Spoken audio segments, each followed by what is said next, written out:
Introducing Mike Tyson.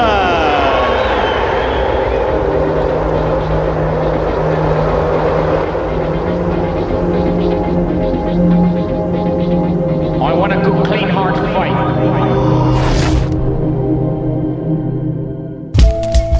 In 1985, Mike Tyson turned pro and fought 15 times, winning all by knockout. Many of these opponents had stronger records and more experience than the 19-year-old, but they failed to challenge him. In 1986, the spotlight on Tyson increased dramatically, as did the quality of his opponents. His 20th fight was against James Tillis, who'd fought for the heavyweight title in 1981 and whose few losses were to champions. This fight is a significant moment in the history of the Dynamite Kid.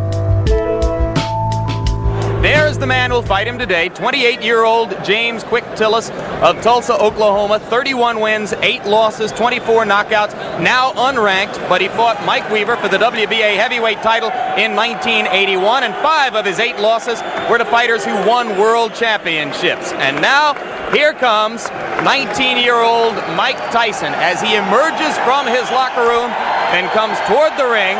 You will note one of the characteristics which sets Tyson apart. He wears no robe. He wears no socks with his boxing shoes. He says that makes him feel more like a warrior, more like a gladiator as he entered the ring.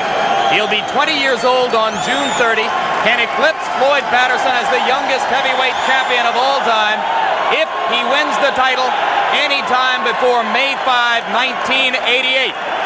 And there is already discussion behind the scenes in boxing of a possible match between Tyson and WBC heavyweight champ Trevor Berbick as early as December of this year. But first, he must get by this fight against James "Quick" Tillis.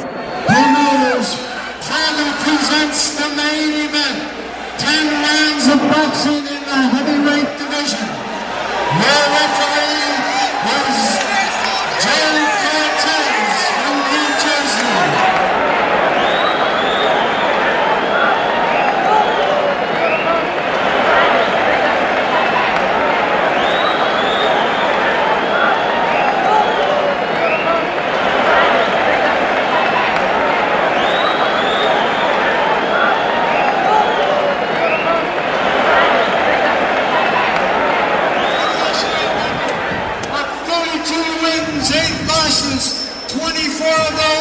By knockout, James "Quick" Tillis.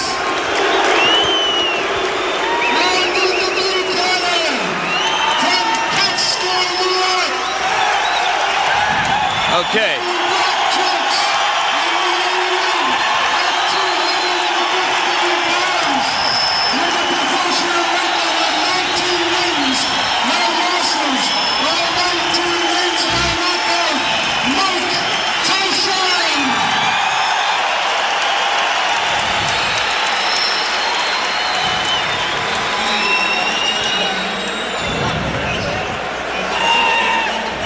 Back in Glens Falls, New York, as you look at the tale of the tape between these two heavyweights, the significant stat there, both fighters entered the ring somewhat lighter than in their more recent appearances. Tyson, in his last fight against Steve Zowski, was over 220 pounds, today at 215. And Tillis, in his most recent bout with Terrell Biggs on January 25, fought at over 214 pounds. Today he is 207 3/4. The referee is Joe Cortez. There are 3 judges who will score the fight on the round system with supplemental point scoring in case of a draw. 3 knockdown rule is in effect. No standing 8 count. The mandatory 8 count is in effect. Tyson in the black trunks and James "Quick" Tillis in the white. Customarily, Mike Tyson does not feel his opponents out in round 1. He tries to take them out. He tried to take "Quick" Tillis out with that first punch he threw, and Tillis showed why he may be a little bit different. He moved right out of the way of it, and Mike missed by quite a bit. The key to the fight will be Tyson cutting off the ring and pinning Tillis in corners and on the ropes like he did right there. "Quick" Tillis is 7 pounds lighter than when he fought Terrell Biggs. That would indicate, the look of him would indicate he's in much better condition. I think the postponement allowed him to get in better condition, will allow him to move more. The question is, how long can he move? His record is he's dangerous early, Jim. can hurt you with either hand early in a fight, but has always faded and tired badly.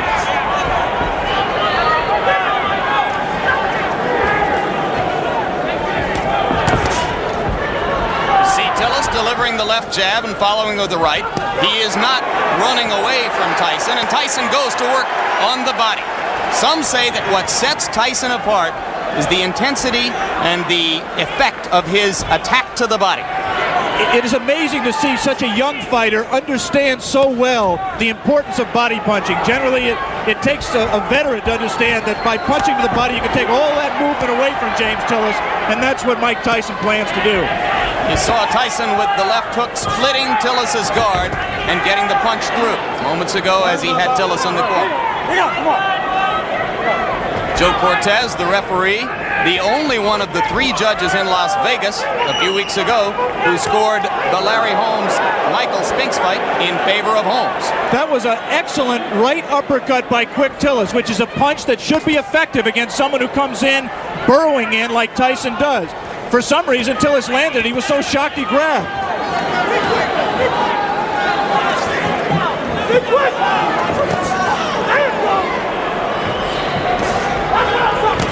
Quick Tillis cannot, in my opinion, win a decision in this fight, Jim. He has to try to take Tyson out while he's fresh.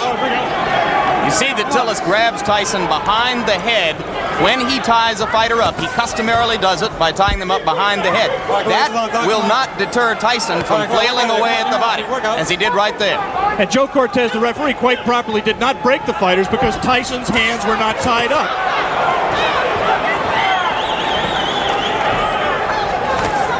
Again, the right uppercut just missed that time by Tillis.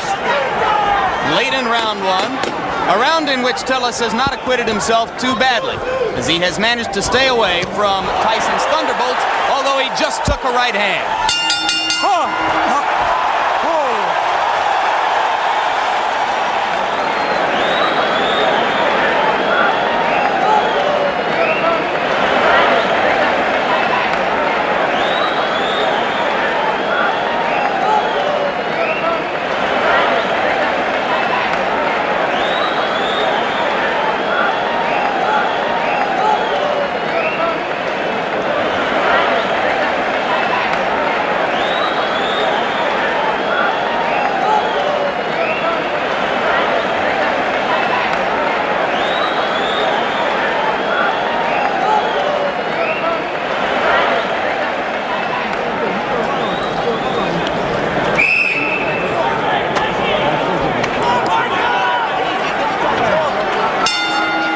Bring you back for round 2, and you hear the bell. As you saw, Tyson did land 1 punch after the bell had sounded to end round 1.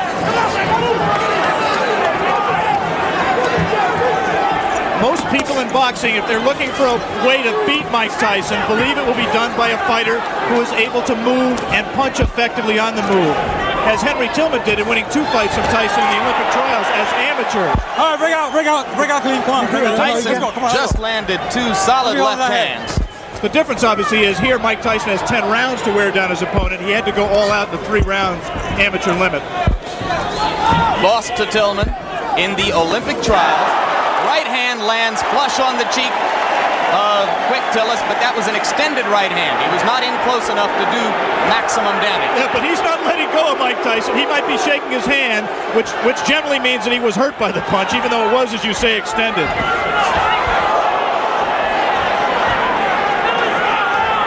Simply a matter here of Tyson finding the range. He can't be too far outside, but he can't cut so close that he allows Tillis to grab him, as Tillis will always do when Mike lets him.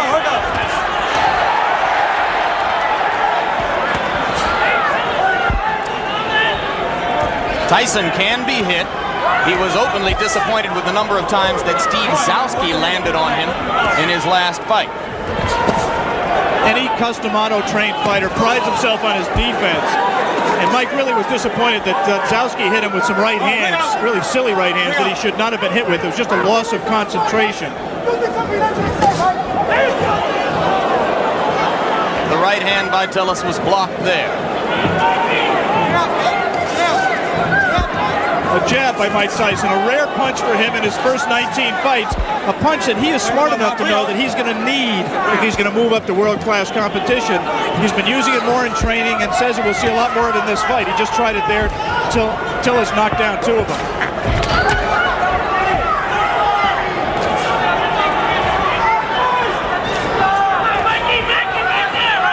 Good head movement by Tyson coming in. For the moment, Tyson is not nearly as busy as he has been in some of his previous fights against much lesser opponents. No doubt a sign of the respect that he must have for a fighter of Tillis' experience. There's the punch that, in my opinion, is going to win the fight for Tyson. It's that right hand to the body. He won't knock Tillis out with it, but he will wear him down and bring his hands down so he can land punches to the head. He got him with the left. And you saw Tillis staggering backward momentarily. Not seriously hurt, but Tyson has begun to break through the guard around the face. And there's a right hand as Tyson continues to land and round 2 ends. You're okay.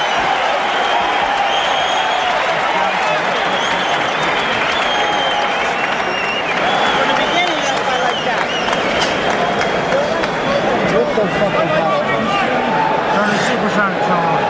Stop to the right hand. You're throwing the uppercut. You're throwing the uppercut. You're landing it, but you're not throwing the hook behind it. He's hooking to the hook and you land the uppercut. Okay? Double your jab. Take that half step and you throw the right hand. Okay, baby? There's a good shot to the body on this too. Seconds out. Seconds out. Back in Glens Falls, New York for the beginning of round 3. More than 8,000 people here in the Glens Falls Civic Center.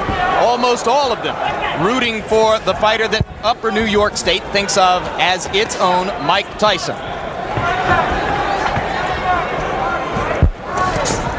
Right now, all of the aggression is out of Mike Tyson. He is keeping his distance. He's trying to learn how to box with James Quick Tillis. It is not, or has not been to date, his fight. So if Quick Tillis has done nothing else, at the present time, he's taken Mike Tyson out of his game plan. Tillis tying Tyson's left arm up there. Tillis' trainer and co-manager Bo Williford said that he had been working with him for the last 6 weeks on tying up Tyson's arms. But that time, Tyson got the left hand through again after ducking a Tillis punch. Just one punch for Mike, and that's not typical. He has to put punches together when he gets inside. Keep busy. Outstrength Tillis on the inside and let his hands go. He is being considerably more careful than in his previous 19 appearances. Remember against Jesse Ferguson, that look at the hand speed by Tyson. That's one of the things that's astonishing, to see a man of this size and this build with such quick hands.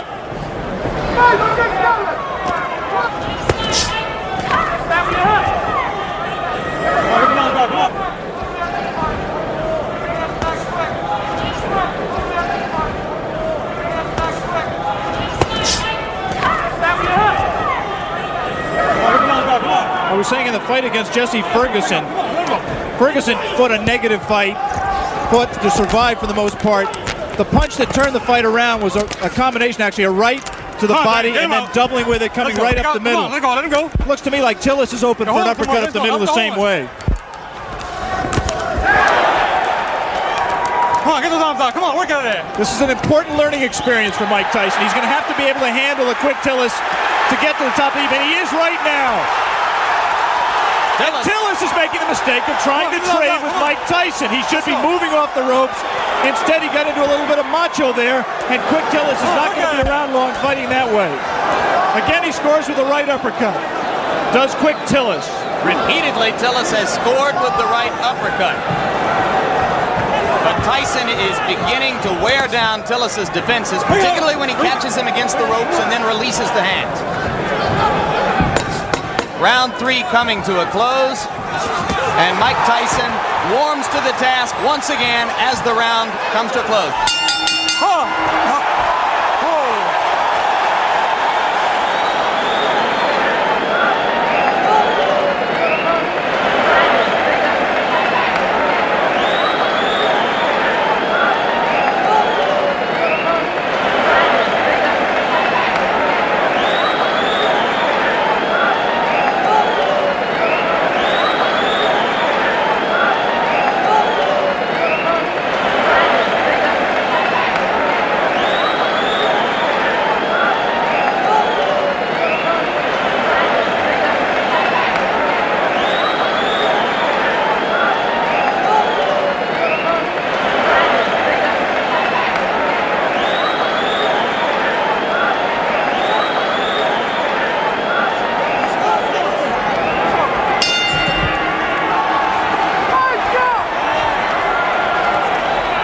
of round 4. Jim Lampley with Alex Wallow in Glens Falls, New York. If you are scoring in rounds, as they do here in New York State, I had the first round even and have given rounds 2 and 3 to Mike Tyson. Right hand lands on the point of the chin, but he didn't get all of it. And a good left hook by James Tillis. And again, inexplicably, Quick Tillis grabs after he scores the best punch he scored in a couple of rounds. He should put punches together, punch in combination, and he might give Mike Tyson more trouble than he wants. He also can't lunge in with that left hook like that because he's going to get caught. And having felt what Tillis has to offer in the way of the uppercut and that one left hook which scored, Tyson now appears to be a little less shy about stepping up inside. Tillis is landing punches. He's landing hard punches, and interestingly, Mike Tyson is taking them. I mean, he doesn't want to get hit with them, but one of the questions about him, as it is with all developing fighters, is can he take a punch? Quick Tillis has had people like Carl Williams on the deck twice, Greg Page on the deck, Marvis Fraser hurt. He can punch when he's fresh like this. Switches left-handed. Tillis is a converted southpaw. Punches hardest with his left hook. Fought as an amateur. Fought as a southpaw as an amateur. Turned around in the middle of his amateur career.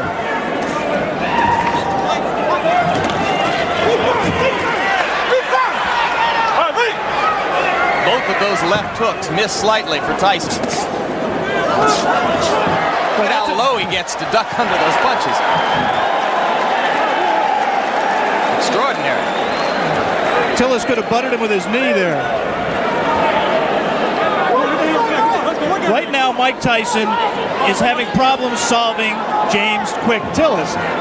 He doesn't really know, the things that work for him normally are not working for him, and he's going to have to go to things that are a little bit more sophisticated. He's going to have to cut the ring off better, and he's going to have to find the range better. He just can't walk inside and let Tillis tie him up like that. Has to let his hands be busier, and at the same time avoid getting hit himself. As for Tillis's chin, you might note that a long time ago in 1981, he went 15 rounds with the very dangerous puncher Mike Weaver, largely by staying away. But on the other hand, he suffered a technical knockout in the first round against Tim Witherspoon 2.5 years ago. You'd have to say that is a fluke, the loss to Witherspoon. Tillis claims he slipped on some water in the corner and was distracted before he got punched. Again, he lunges in and gets caught! The left hand drops Tillis onto the seat of his pants as round 4 is coming to a close. I'm not so sure that his right foot wasn't stepped on, causing that knockdown. There was definitely a punch, but I believe that Tillis's right foot was stepped on by Tyson at the moment the blow landed. All right, let's stay right here and take one more look at the knockdown. I'm clearly wrong. That was just a clean punch. He was off balance. We said that Tillis could not lunge in with the left hook. He lunges in with the left hook. Tyson very cleverly slips it, comes back in a punching position and lands a left hook. That was not the full power of Mike Tyson, but Tillis had lunged, was off balance, and he was able to drop it. There is the Tyson corner. You see Kevin Rooney in the year of Tyson, another custom auto-trained fighter.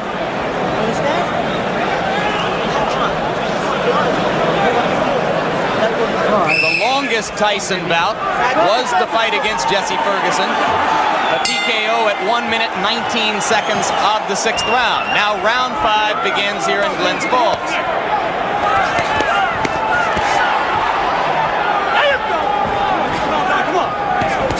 Tillis still willing to trade leather with Tyson.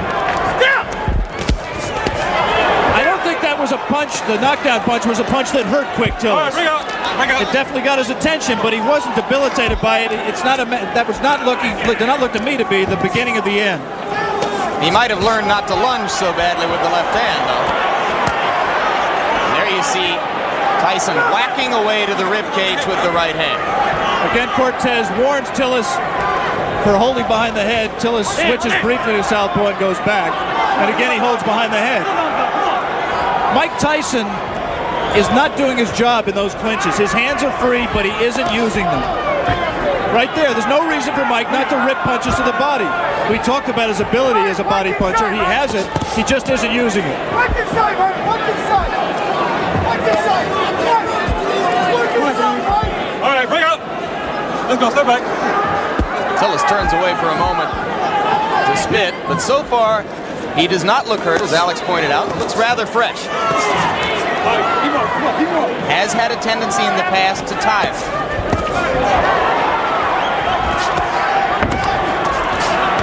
This is not a good round so far for Tyson, who is missing more punches than he lands.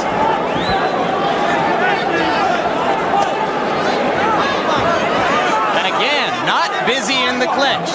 That's frankly astonishing because the opportunity is there for him to do a lot of damage. There, he gave a half-hearted effort at that combination we talked about, the right to the body and the right uppercut, but he didn't land it. Did land punches at the end of the flurry. And that's what he has to do with Tillis. He has to keep punching. He's just letting isolated punches go. Like a single left hook, nothing behind it. He has to punch in combination to be effective. There's a great tendency here to compare Tyson to another young heavyweight, Olympic super heavyweight gold medalist Terrell Biggs. Tillis extended Biggs to the full 8 rounds where Biggs got the decision, and that was on January 25. Two good short chopping right hands by Tillis. Tyson waiting for Tillis to open up, and those two body punches did get Tillis' attention, and he grabs. Just the grimace on his face alone, I think, indicates that Quick Tillis was hurt by those two body punches. And the right hand got through the guard onto the cheek of Tillis, who looks a little the worse for wear now in the last minute of round 5. So after a slow first minute and a half in this round, Mike Tyson has reapplied the pressure. And if he's shown you one thing today, it is that he knows how to close out a round and leave an impression in the minds of the judges.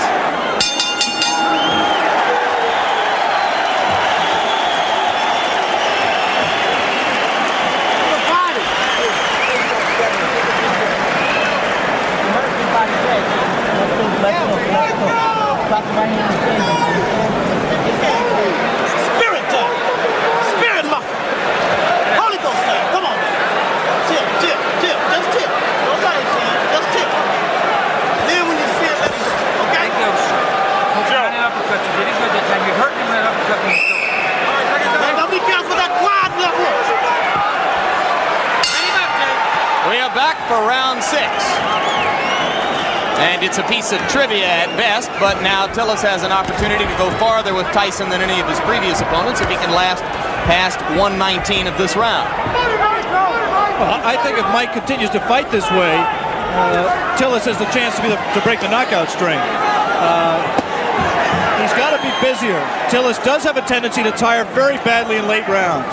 He was exhausted at the end of his 8-round fight with Terrell Biggs, and this is a 10-round fight.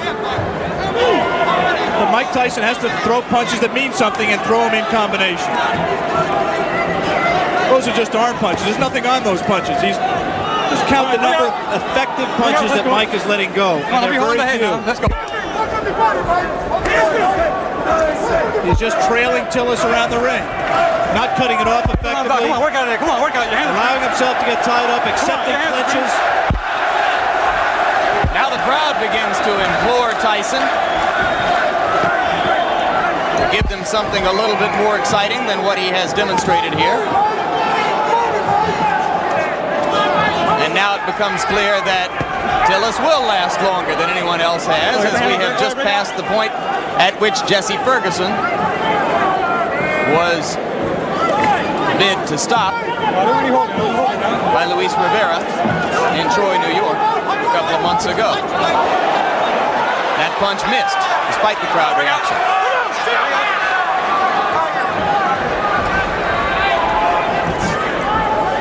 Since we are talking about the possibility of the fight going the distance, scoring at the halfway point, I've given Tyson 3 rounds, Tillis 1 round, and 1 round even. I did not score the 4th round, which is the round in which a knockdown, a 10-8 round for Tyson. I only gave it a 10-9 round for Tyson because of the fact that Tillis was dominating the round up to that point. The point system is, of course, supplemental only. The round system stands up unless there is a draw. Personally, Alex, I have it 4-0-1 for Tyson. I've not given Tillis a round. All right. Let's go. Come on, There are two ways of looking at what Mike is doing. One way is to say that he's pacing himself, he's waiting for the opening. The other way is to say that he's getting frustrated and getting taken out of his fight. There was moments ago a brief combination to the body of the kind of rapid-fire punching that you expect from Tyson, but that was one of a very few times, perhaps the only time in the bout when we've seen it. But again, he comes on at the end of the round. We are all the way through round 6. Mike Tyson and James Tillis.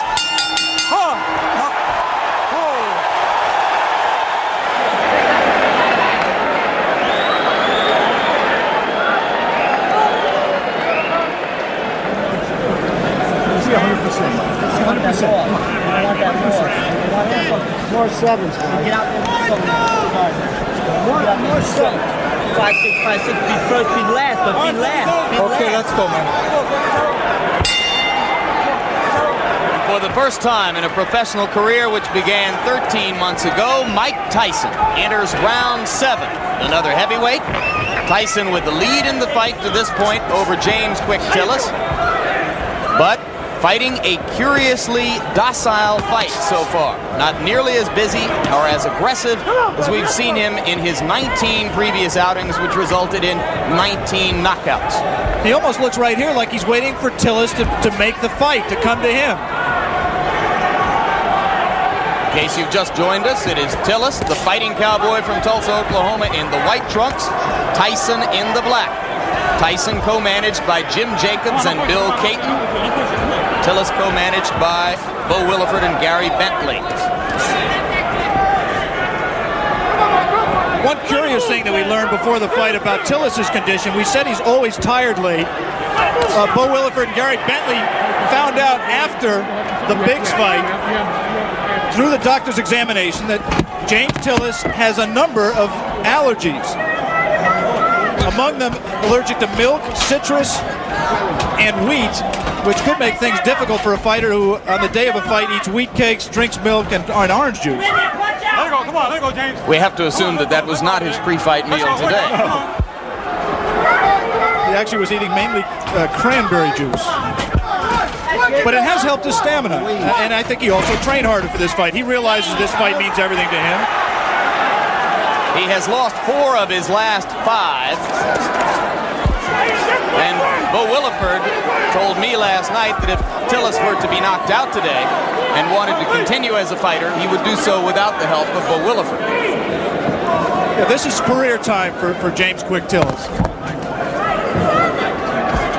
Incidentally, if you're not a boxing fan and Tillis looks familiar to him, you may have seen him in the movie The Color Purple, where he had a brief part as Henry Buster Broadnax in the juke joint scenes.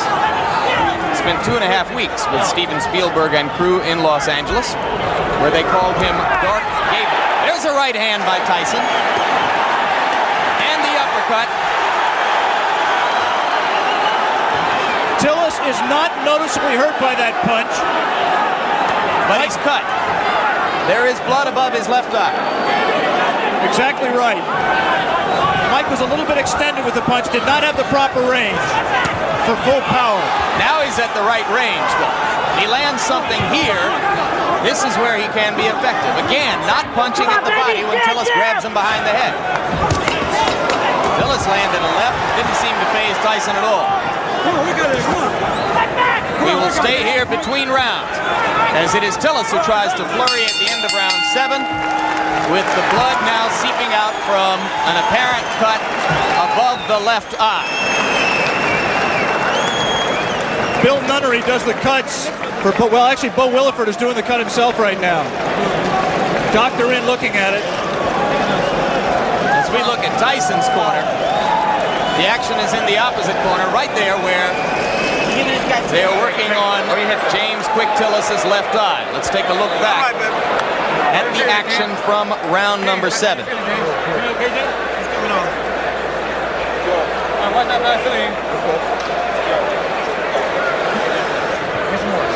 You see what Tyson did there. He scored the right hand to the body, missed with the right uppercut that we thought he could land if he kept throwing it, but continued to punch. And eventually that will pay dividends. He has to continue to back up Tillis and continue to cut the ring off on him to be able to score effectively. I want to give James Quick Tillis credit.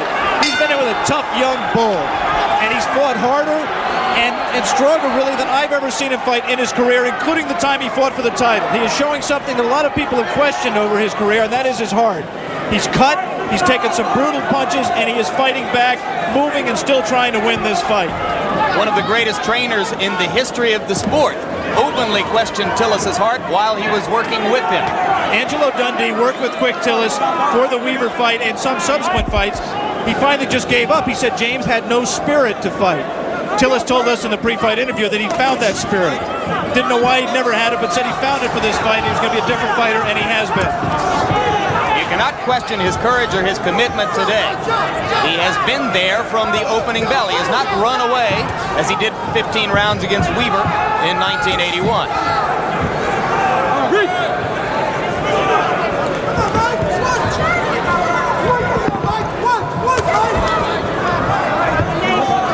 Tyson looped that right hand, and you have to wonder if perhaps Tyson is getting a bit anxious.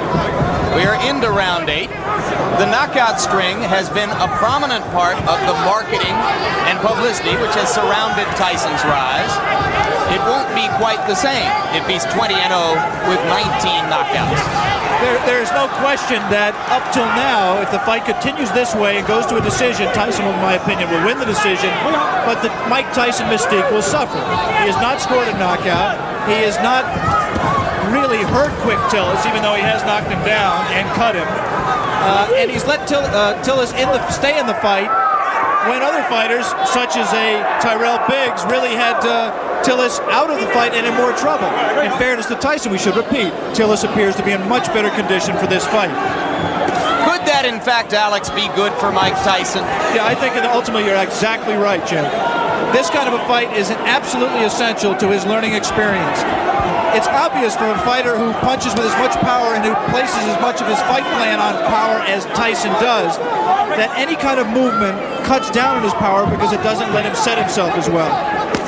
It was inevitable that he was going to have to learn how to fight a guy who could move and box. It's good that he's fighting one like Quick Tillis to get that learning experience. And maybe if he has to go to decision to win the fight, then there won't be as many people asking every day, when are you going to fight for the championship of the world? Those same people who are questioning his chin and his ability to go rounds will turn around now, since he's demonstrated that he has not gotten exhausted and he's taken good punches, will now turn around and say, well, he can't punch. Mike Tyson just went left-handed, and that was decidedly left-handed. It's the first time he's been that committed to a left-hand stance since his 4th professional fight. It means he's a little bit confused, a little bit frustrated, and he's willing to try anything new right now.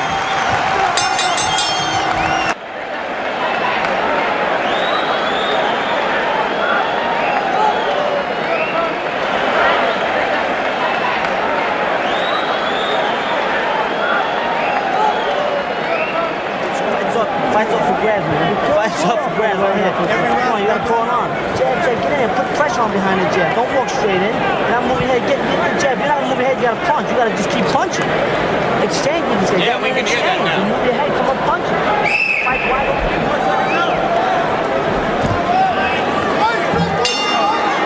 We are back in Glens Falls, New York. James Quick Tillis enters round 9 with 19-year-old knockout phenomenon Mike Tyson. And in Tyson's round, or in Tyson's corner between rounds, trainer Kevin Rooney was imploring him to keep punching, not to stop punching, particularly in the clinches. Come on, work out of it, guys. Come on. Which is exactly what Mike just did. He was in tight, his hands were free, and he did not punch.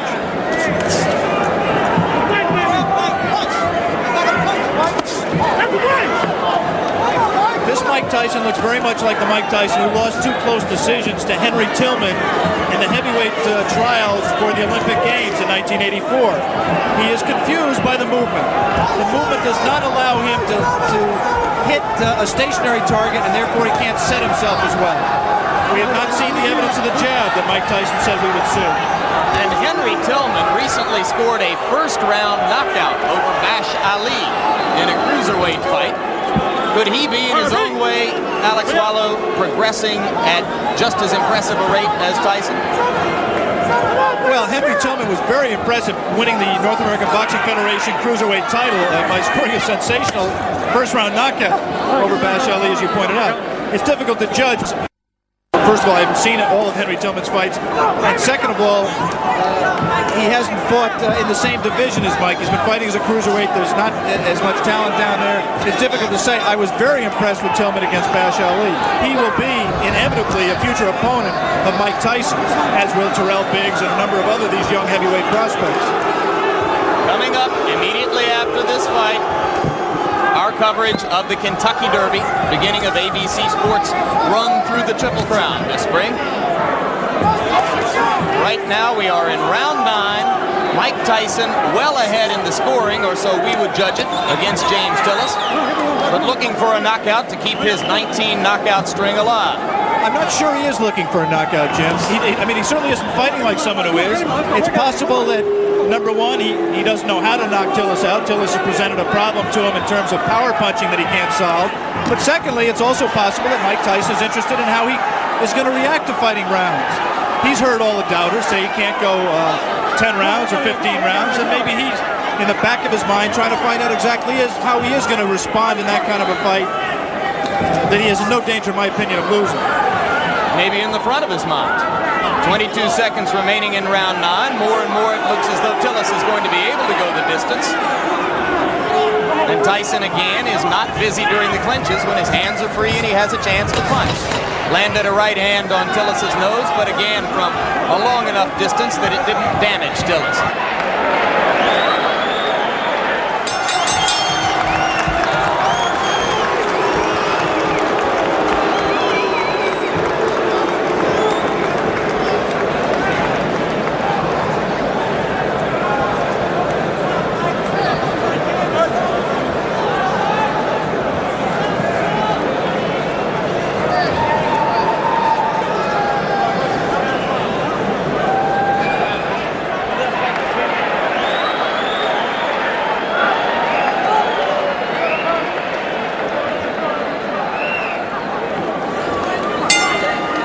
Back in Glens Falls, New York, round 10. The crowd tries to liven itself up, try to provide some encouragement to Mike Tyson. Most of them have come here today hoping to see a knockout and, frankly, expecting to see a knockout. Tyson tries to deliver with the right hand and steps in and throws the left. Tillis again ties him up.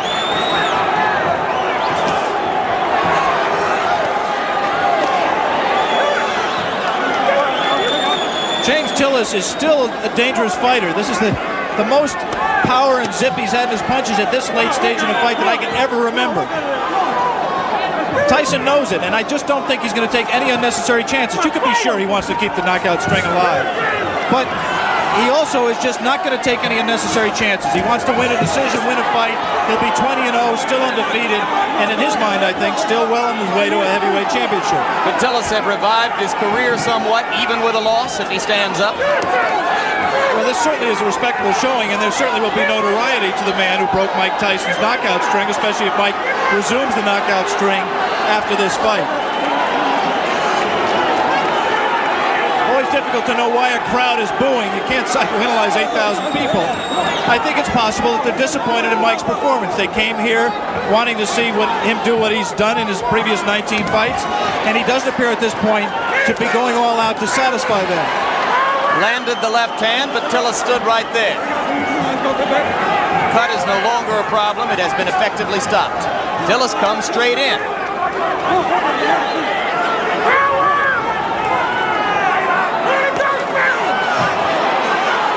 And now Tyson, one of the few times we've ever seen him swinging wildly. Good left hand. Tillis is still there. Come on,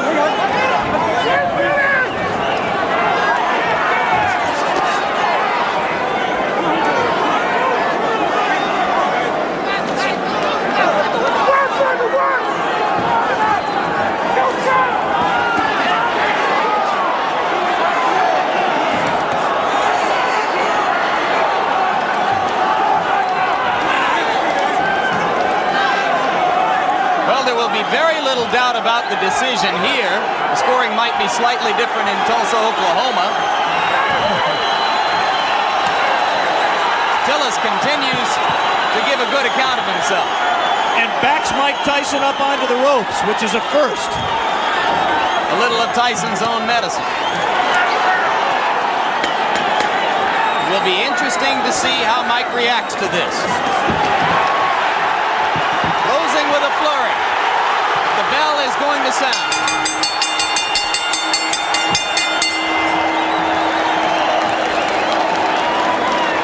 Big smile on the face of Bo Williford as he steps into the ring.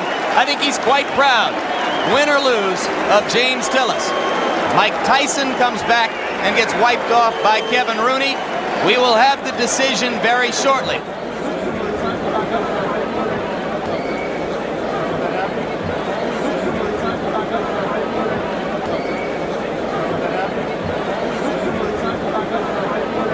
In the middle of the ring announcer Paul LaFleur with the decision. Ladies and gentlemen, here is the official score. Judge Bernie Friedkin scores it 6 rounds to 4. Judge Al Reed scores it 6 rounds to 4. Judge Tony Moretz scores it 8 rounds to 2. This decision is still undefeated, Mike Tyson. So for 19-year-old Mike Tyson, moved the record now to 19, or make it 20 wins, no losses, 19 of them by knockout.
Best thing for you to stood up like you did. It's the only way you learn.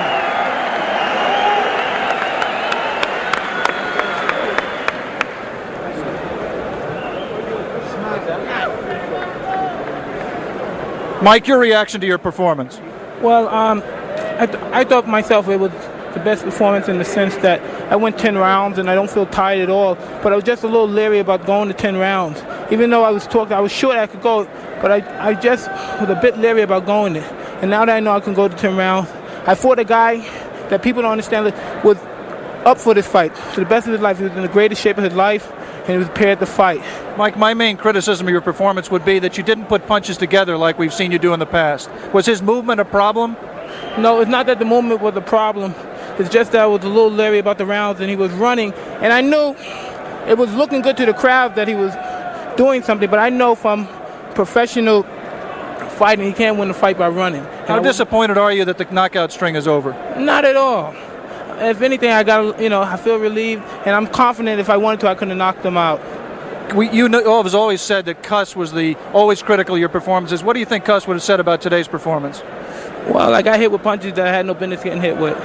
But other than that, my objective is not to get hit with any punches, but as you see, I take them like a professional. It doesn't faze me. Good learning experience. Good luck down the road, Mike. Thank you very much, Prince.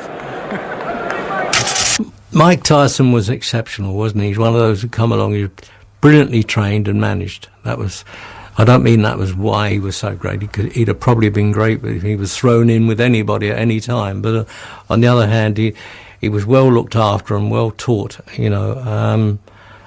I had some time for Tyson. His behaviour at times could be questioned, I know, but not necessarily in the ring. I mean, all right, he wasn't the cleanest fighter of all, but I mean, that doesn't mean anything. You know, you can be the cleanest fighter and you can't fight a lick, so you may as well be the roughest fighter and get away with it, which he did. You know, well, obviously we always liked watching Mike Tyson because you never knew what was going to happen with him. He was totally unpredictable, really, other than that, sure, he'll win, you know. But Tyson was exceptional. He was, to use the word animal might be a bit of disrespect, really, but he certainly was in the ring. I mean, he feared nothing and he did everything. If he could get away with it, he did. The James Tillis fight was the first time Tyson was pushed to go the distance. Fight 21 against New York gang leader Mitch Green also went to 10 rounds. But then Tyson was back to his old ways, destroying Reggie Gross in the first round of his 20 fight. Iron Mike was emerging as a phenomenon in the boxing world, but behind the scenes, the tide was changing. A man called Don King joins the team in the next Tyson Raw and Uncut. Mike Tyson! I believe he will be the youngest heavyweight champion of all time.